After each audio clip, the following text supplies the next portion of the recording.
Welcome back to another episode. And like many episodes, I'm going to talk about something I've never talked about before. And I credit this to a listener who reached out to me and said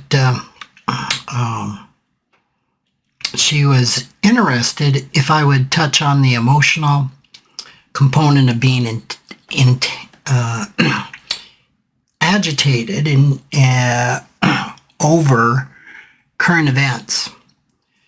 And if I talk about the things in the media we can control, we can't control. And she asked for my recommendation of news sources that do the best job of just providing information and not commentary and bias.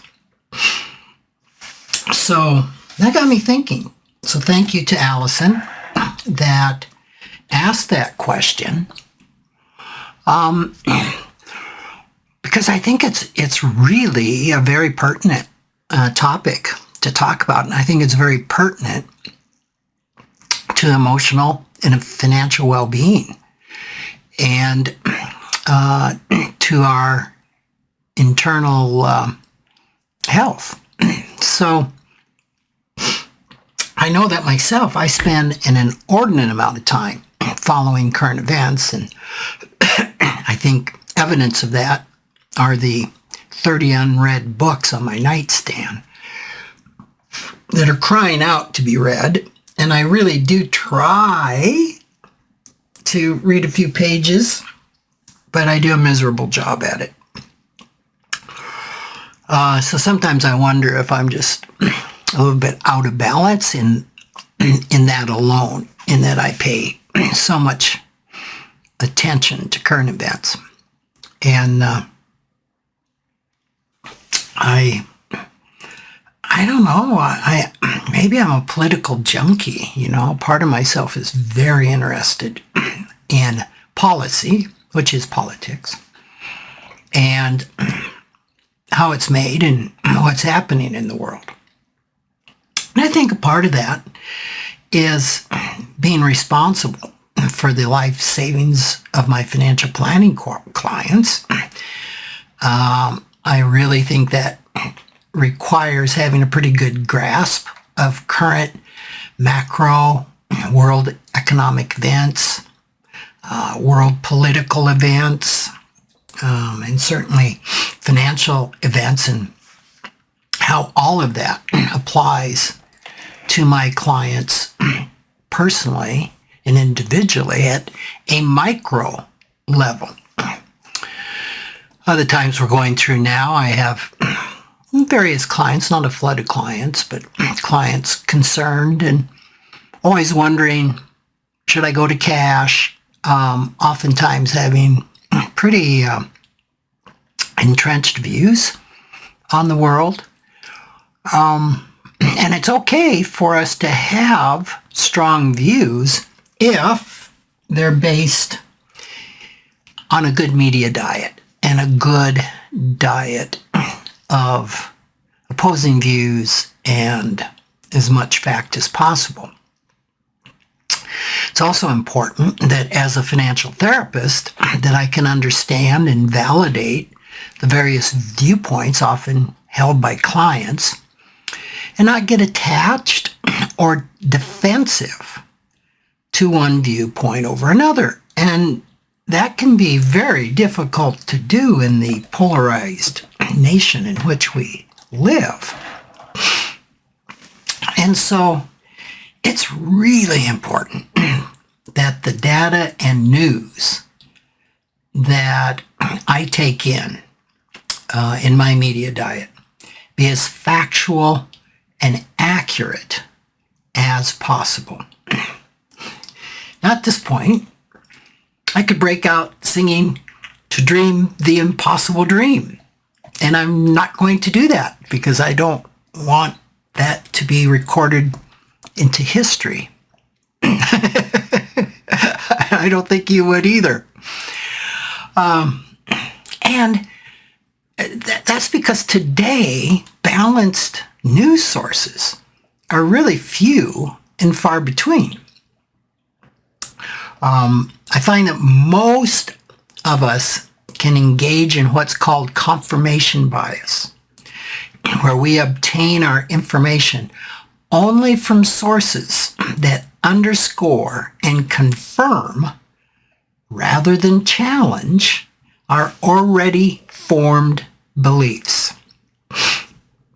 And this can often be because of parts of ourselves, vulnerable parts of ourselves that are really sensitive to being wrong. And that can be really threatening.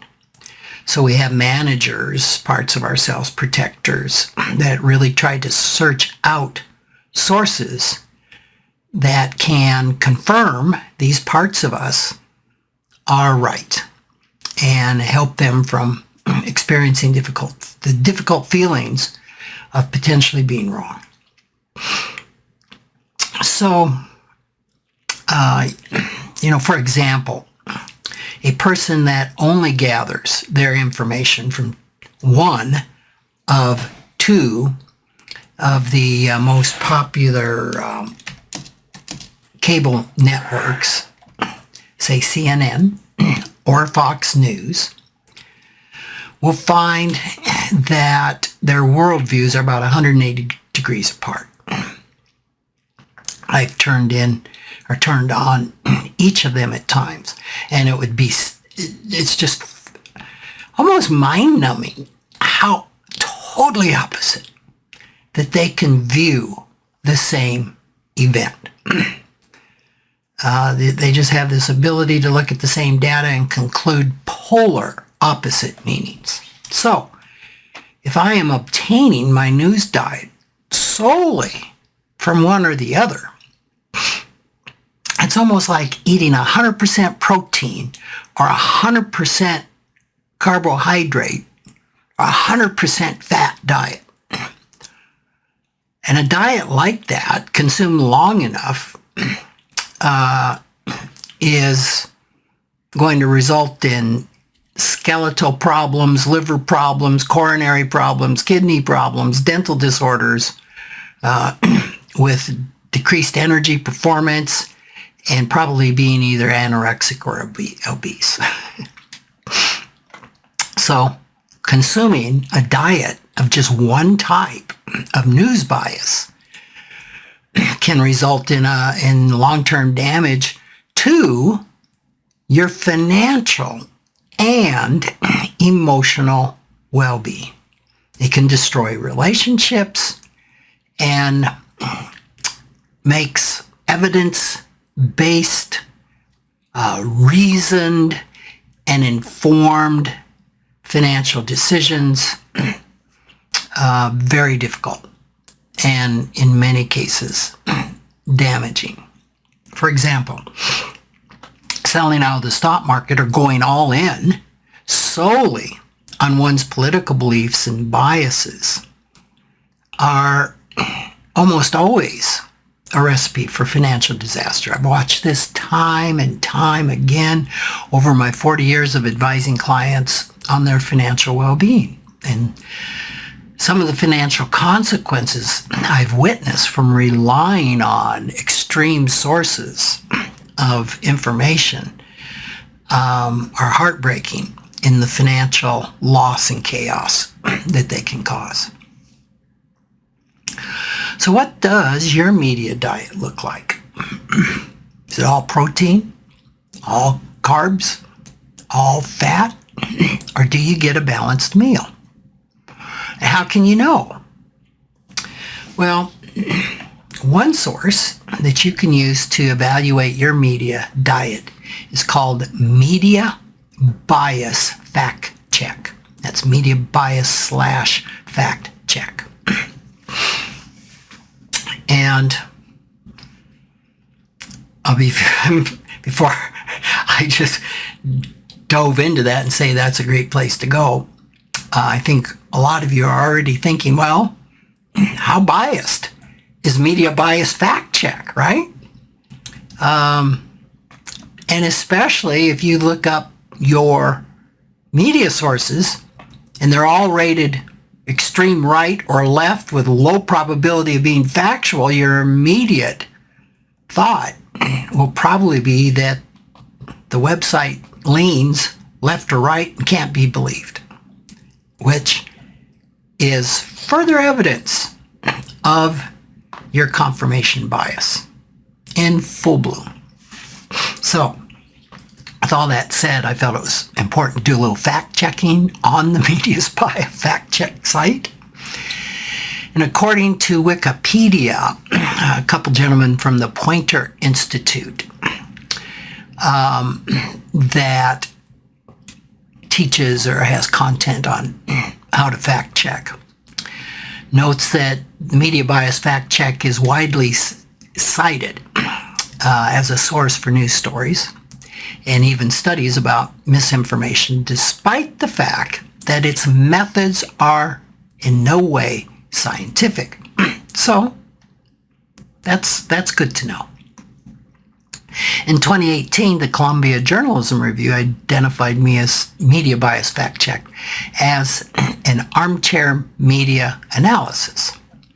And additionally, they described Media Bias Fact Check as an amateur attempt at categorizing media bias and characterized their assessments as subjective assessments that leave room for human bias or even simple inconsistencies to creep in.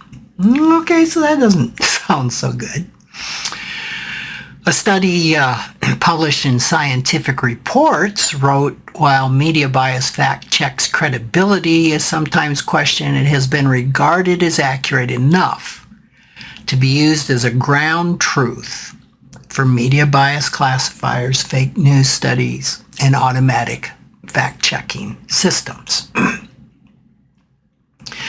So, in my study, my conclusion is that while media bias fact-checked has some flaws and is not scientific, I haven't found one that is. And I've concluded that it's a reasonable source with which to judge a media source's bias. So this particular service ranks each media source as being in the ideological categories of being extreme left, center, least biased, which is in the middle, right center, right, or extreme right. And the factual accuracy of each, so it rates it in two categories. Its ideological category and its factual accuracy as very high, mostly factual, mixed, low, or very low. And I found this when recently I asked an investor who has a history of making poor financial decisions to send me a list of where he gets his news that impacts his financial decisions. And he sent me the list, and I compared the list to the media bias fact check list. And his list was akin to a diet of 100% proteins, void of any fat or carbohydrate. I mean, there was little question as to why his investment decisions hadn't worked out real well. Where he got his news source was all extreme in their political bent, with a very low to at best a mixed probability of being factual. So, it's just really, really important that we take a look at the confirmation bias within us and the fear that we have of being challenged or of being wrong. And it can be crushing to parts of ourselves to be wrong, because it can The messages we can take away are that I'm inadequate, I'm stupid, just a number of adequate with a host of difficult emotions. So I thought I would give you my daily diet of news sources and how they're rated for their political category and factual accuracy. As much as possible, I try to consume media that's as close to center as possible, which would be right center, least bias, which would probably be, they could have said dead center maybe, and left center. So if I can say kind of just a little bit left, a little bit right of center, that's probably pretty good. And then of course, the factuality of what I read, I'd like it all to be very high, or at the worst, mostly factual. So that is a tall order. It is not 100% possible. I suppose I could cut my media list down to about 2 sources.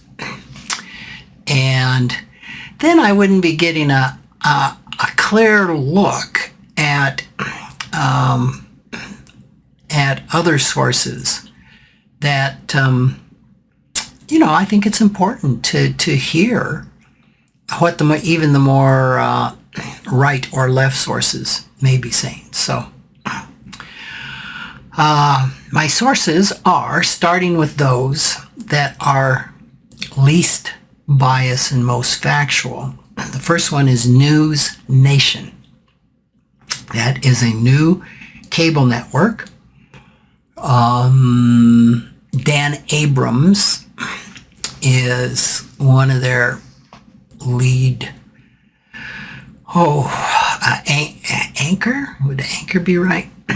And they also just recently signed Chris Cuomo, and I find that their news people are pretty much factual and in the middle. So they were rated by Media Bias as being the least biased and high in being factual. And this is what they said. Overall, we rate News Nation least biased based on minimal editorializing of content and reasonable balance with story selection.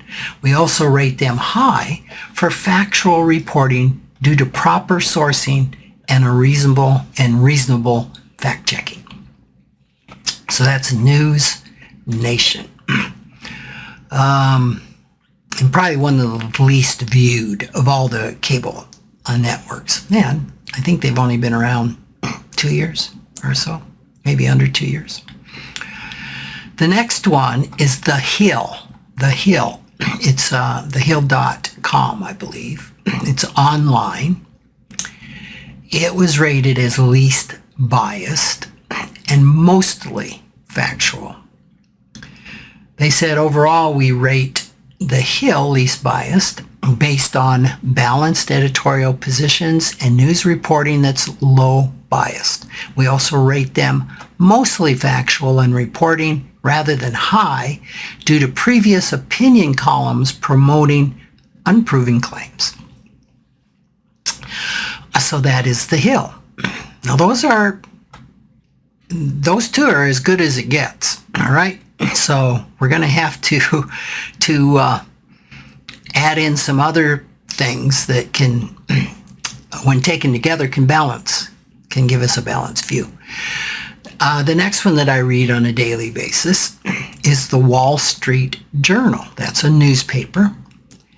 It was ranked as right center and mostly factual.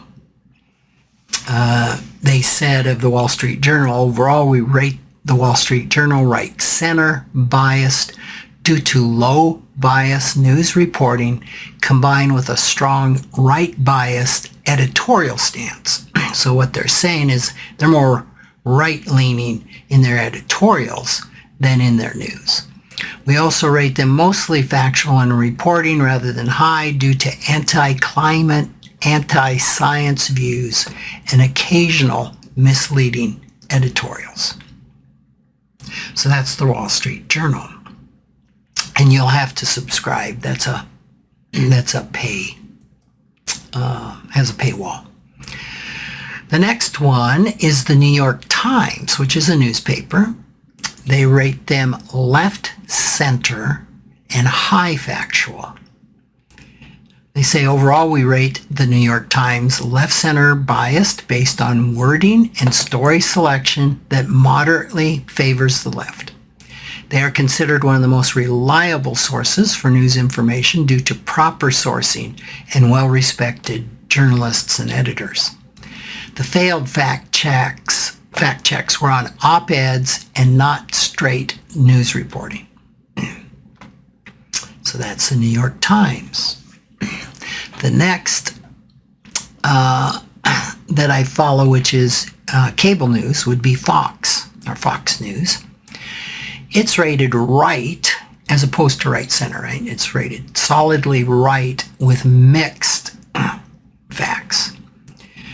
Overall, we rate Fox News right based on editorial positions that align with the right and questionable due to the promotion of propaganda, conspiracy theories, pseudoscience, the use of poor sources, and numerous false claims and failed fact checks.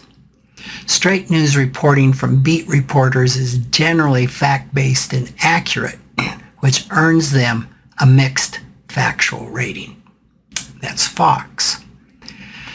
Then to balance that is CNN, which is again cable news. They were ranked left and also mixed, as Fox was. Overall, we rate CNN left biased based on editorial positions that consistently favor the left, while straight news reporting falls left center through bias by omission. So you don't necessarily get all the facts. We also rate them mixed for factual reporting due to several failed fact checks by TV hosts. However, news reporting on their website, as opposed to their cable, tends to be sourced adequately with minimal failed fact checks. So if you're going to go to CNN, and maybe I should have put them in separately as CNN.com, which is more of an online news source.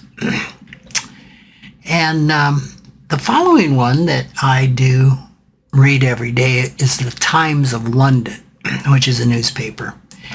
Again, you've got to subscribe to that, as I didn't mention, as you do the New York Times. And I couldn't find a rating on that, so apparently they just rate U.S. sources. I know the Guardian, which is another London newspaper, is considered pretty left. And the Independent is also considered pretty left. So from what I've been able to find, the Times of London seems to be the more in the middle. And that's my experience of it. I really like getting news from another country to see what their views on U.S. politics, economics, and policy are. So that's another one that I do read. So for the most part, that's my daily news diet, of which I usually consume some of all of that every day. There's other sources and blogs and things like that, but that's the best. Now, when it comes to blogs, I haven't rated those. And there is a news source that I really like. And it's a commentary on Sirius XM radio. It's called the Michael Smerconish Show. He's on at 7 a.m. Mountain Time, which is 9 a.m. Eastern. Now he's rated by another source. He wasn't rated by this particular source, but he's rated by another source, Fontes, I think, as being dead in the middle. And in fact, he's on channel 124, which is called the POTUS Network, Politics of the United States, which is trying to be independent and present a fair and balanced. So they have commentators on there. Dan Abrams is one of them. Laura Coates is on it. There's several others, and then there's Michael Smerconish. And if I had to select one thing to listen to, it would probably be his show. He also has a newsletter that he sends out where he tries to send out a nice balance of everything on the left, on the right, in the middle every day. So if there's one thing that I would suggest that would really help you maintain a real balanced look at things, it would be listening to the POTUS 124, Sirius XM, and specifically the Michael Smerconish program and his newsletter, which, again, it's a compilation of all the news stories that he thinks are important and trying to present both sides of them. So that's my my list, and I've tried to follow this type of diet for many years, maybe some decades, and I think it has a nice balance. I don't follow anything that's extreme right or extreme left. I just feel that that's probably not needed. I mean, every once in a while it's enlightening to look at some extreme left or extreme right website or news program. But I think because of following a diet like this, it's maybe a reason that a real common remark I get by readers of my columns is that I'm present a really balanced view in dealing with finances and issues. And I think doing that isn't rocket science. I think it all depends on the diet that a person consumes, right? So whether it's food or news, I really believe it's critical to physical, financial, and emotional well-being to eat a really healthy, well-balanced diet.